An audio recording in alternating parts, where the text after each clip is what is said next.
손자 병법 허실편. 손자가 말하였다. 전쟁에서 먼저 자리를 잡고 적을 기다리는 군대는 편안하고 뒤늦게 싸움에 달려가는 군대는 피로하다. 그러므로 전쟁을 잘하는 자는 적을 유인하되 적에게 유인되지 않는다. 적군으로 하여금 스스로 공격해오게 하려면 이익을 보여주어야 하고 적군으로 하여금 공격하지 못하게 하려면 피해가 있다는 것을 시사해야 한다. 그러므로 적이 편안하게 있으면 계속하여 그들을 피로하게 만들고 적이 배불리 먹고 있으면 줄이게 만들며 안정되어 있으면 동요하도록 하고 적의 수비가 약한 곳을 공격하며 뜻하지 않는 곳을 습격한다. 천리기를 행군해도 피로하지 않는 것은 저항하는 적이 없는 곳을 가기 때문이다. 공격하여 반드시 빼앗을 수 있는 것은 그들이 지키지 않는 곳을 공격하기 때문이다. 방어가 견고한 것은 적이 공격할 수 없는 곳을 지키기 때문이다. 그러므로 공격에 능숙한 자는 적이 어디를 방어해야 할지 모르게 하고 방어를 잘하는 자는 적이 어디를 공격해야 할지 모르게 한다. 이러한 태도는 신묘하여 눈에 보이지 않으며 신비하여 소리가 나지 않는다. 그리하여 적의 운명을 손안에 장악할 수 있는 것이다. 아군이 진격해도 적이 방어하지 못하는 것은 그 허점을 찌르기 때문이요. 아군이 철수할 때 추격하지 못하는 것은 그 행동이 신속하여 뒤쫓지 못하기 때문이다. 그러므로 아군이 교전을 하고 싶은 경우에는 적이 비록 요새 안에서 교전을 거부한다 하더라도 응전하지 않을 수 없는 것은 그들이 반드시 구하지 않으면 안 될 곳을 공격하기 때문이다. 아군이 교전을 원하지 않을 때는 비록 땅 위에 선을 그어놓고 지키고 있다 하더라도 적이 도전해 오지 못하는 것은 그들의 공격 목표를 이루지 못하도록 방향을 바꾸어 놓았기 때문이다. 그러므로 적군은 드러나게 하고 아군은 드러내지 않으면 아군은 결집되고 적군은 분산된다.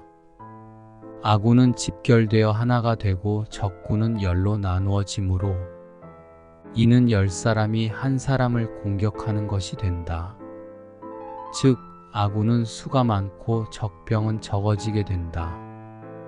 그렇게 되면 다수로 소수를 공격하는 것이 되므로 적을 이기는 것은 간단하다. 아군이 공격할 장소를 적군이 모르게 하라. 모르면 적군은 수비할 곳이 많아지게 된다. 적군이 수비할 곳이 많아지면 병력이 분산되기 때문에 아군과 싸울 적군의 수가 적어지게 된다. 그러므로 앞쪽을 대비하면 뒤쪽의 병력이 약화되고 뒤쪽을 수비하면 앞쪽이 약화된다. 왼쪽을 대비하면 오른쪽이 약화되고 오른쪽을 대비하면 왼쪽이 약화된다. 전후좌우 전부 방어하려면 어느 곳이나 병력이 적어질 수밖에 없다. 적병이 적은 이유는 아군을 수비해야 하기 때문이다. 아군이 많은 이유는 적병으로 하여금 아군을 방비하게 만들기 때문이다. 그러므로 싸움의 땅을 알고 싸움의 날을 알면 천리 떨어진 먼 곳에서 싸워도 좋다. 그러나 싸울 곳을 알지 못하고 시기를 알지 못하면 좌측은 우측을 구원하지 못할 것이고 우측은 좌측을 구원하지 못할 것이다. 앞쪽 군사들은 뒤쪽 군사들을 구원할 수 없고 뒤쪽 군사들은 앞쪽 군사들을 구원할 수 없다.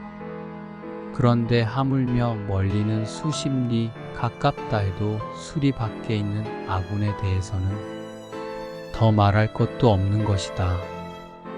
내 생각에 월나라의 군사가 비록 많다고는 하지만 그들은 결코 전쟁의 승패에 어떤 영향도 끼치지 못할 것이다.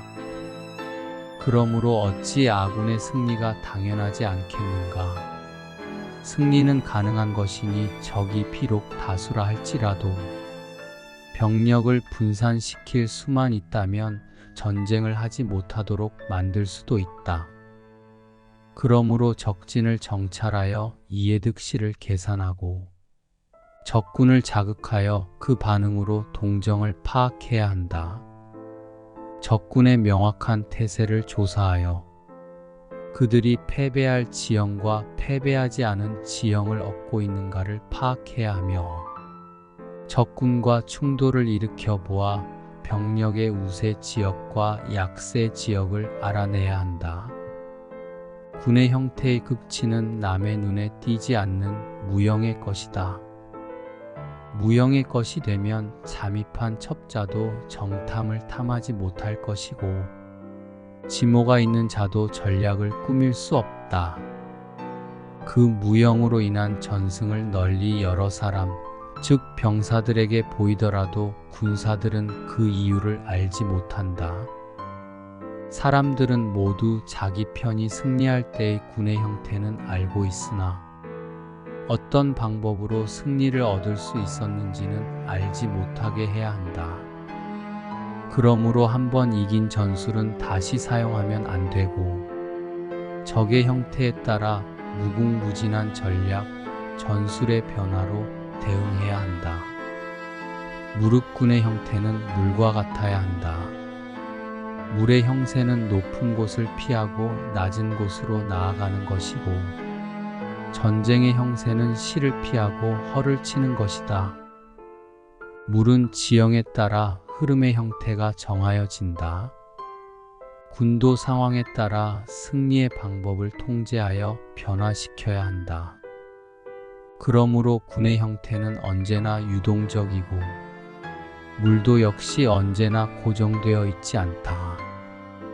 적군으로 말미암아 변화함으로써 승리를 거두는 것인데 그를 일컬어 신묘하다고 하는 것이다. 오행은 언제나 변화하고 내 계절도 언제나 변화하여 고정되는 법이 없다. 해도 길고 짧음이 있고 달도 기울고 차는 변화가 있다.